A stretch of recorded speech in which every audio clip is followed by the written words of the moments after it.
పట్టణ ప్రజలపై కూటమి ప్రభుత్వం పన్నుల భారంతో విరుచుకుపడుతుందన్నారు సిపిఎం రాష్ట్ర కార్యవర్గ సభ్యుడు బాబురావు. ఎన్నికలకు ముందు ఒక మాట చెప్పి అధికారంలోకి వచ్చాక మరోలా వ్యవహరిస్తున్నారని మండిపడ్డారు. రాష్ట్ర వ్యాప్తంగా దాదాపు 400 కోట్ల రూపాయల మేర ఇంటి పన్ను భారాన్ని ప్రజలపై మోపడాన్ని ఆయన తీవ్రంగా తప్పుపట్టారు. రాష్ట్రంలో ఉన్నటువంటి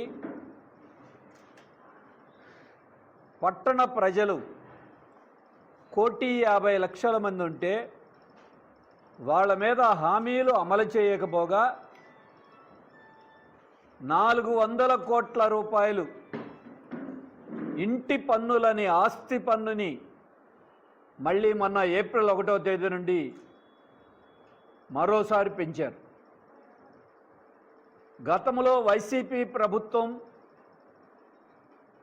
ఆస్తి విలువలను బట్టి ఇంటి పన్ను వేసే చట్టాన్ని తెచ్చింది.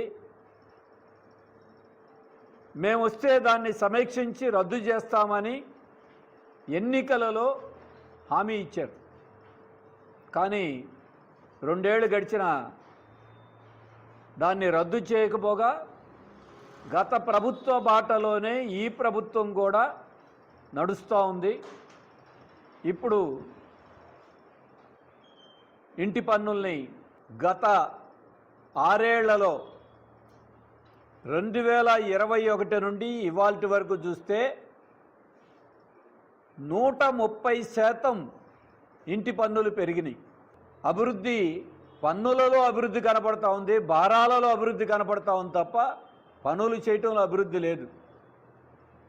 అందుకే విధ్వంస రాజకీయాలు అప్పుడు ఇప్పుడు సాగుతున్నాయి. ప్రజలను విధ్వంసం చేయటం, ప్రజల మీద భారాలు వేయటం, ఇది ఈరోజు ఉన్నటువంటి పరిస్థితి కూటమి ప్రభుత్వంలో కూడా కొనసాగుతూ ఉంది.